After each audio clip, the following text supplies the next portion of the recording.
Lalu keluarkan isi baterai sampai bersih. Hati-hati beracun ya. Setelah diisi dengan buah-buahan, lalu tutup kembali dan solasi hingga rata.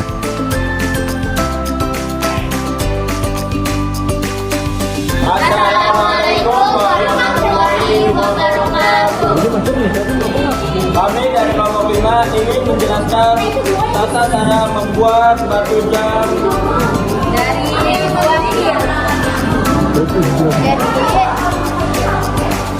Jadi di sini kita akan melakukan praktek sel volta, yaitu jam ini menyala menggunakan buah pir sebagai pengganti isi baterai. Jadi yang pertama adalah tujuan percobaan.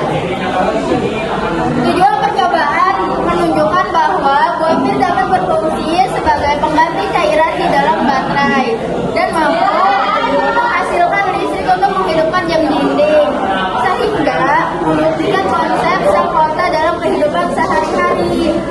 Terus yang kedua adalah dasar teori singkat. Baterai bekerja berdasarkan reaksi redoks antara dua logam yang berbeda dan cairan elektrolit. Pada baterai ABC asli, bagian dalam berisi elektrolit kimia asam. Jika isi baterai yang sudah mati dikeluarkan dan digantikan buah pir, cairan asam alami di dalamnya dapat berfungsi sebagai elektrolit alami, sehingga reaksi listrik tetap terjadi. Artinya, jam tetap bisa menyala tanpa baterai baru. Terus yang terpenting ada elektroda dan elektrolit.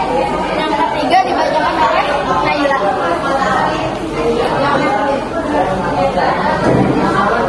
Untuk alat dan bahan ada yang pertama tentunya ada jam dinding bekas, terus ada satu baterai ABC bekas yang sudah mati dan satu buah pir untuk isi sebagai pengganti baterai.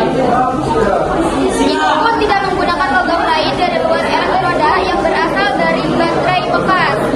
Dan yang keempat ada langkah percobaan. Yang pertama itu buka baterai ABC-nya dulu. Yang kedua, keluarkan semua isi kimia di dalam baterai hingga kosong. Yang ketiga, bersihkan bagian dalamnya agar aman, lalu sisakan dua kutub logam, yaitu kutub tembaga dan kutub zinc. Yang keempat, belah buah pir dan ambil sebagian isinya. Yang kelima, masukkan buah pir ke dalam tabung baterai hingga menutup. Buah pir bertindak sebagai elektrolit pengganti bahan kimia baterai. Dan yang keenam, tutup kembali baterai sehingga kutub positif dan negatif tetap tersambung. Yang ketujuh, pasang baterai tersebut ke jam dinding. Dan yang kedelapan, jika reaksi berjalan dengan baik, maka jarum jam akan mulai bergerak. Dan yang kelima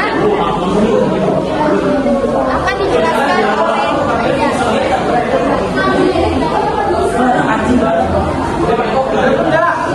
Di dalam baterai bekas masih ada elektroda seng atau Zn, yaitu anoda, elektroda tembaga atau katot, yaitu katoda. Ketika buah pir dimasukkan, cairan asam dan ion dalam pir berfungsi sebagai elektrolit. Seng mengalami oksidasi, yaitu melepaskan elektron. Elektron mengalir menuju katoda. Aliran elektron menjadi arus listrik yang menyalakan jam.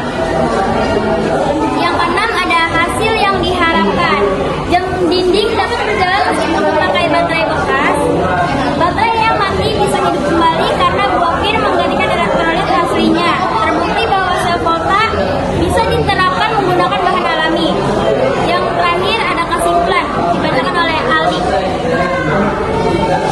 kesimpulan mana?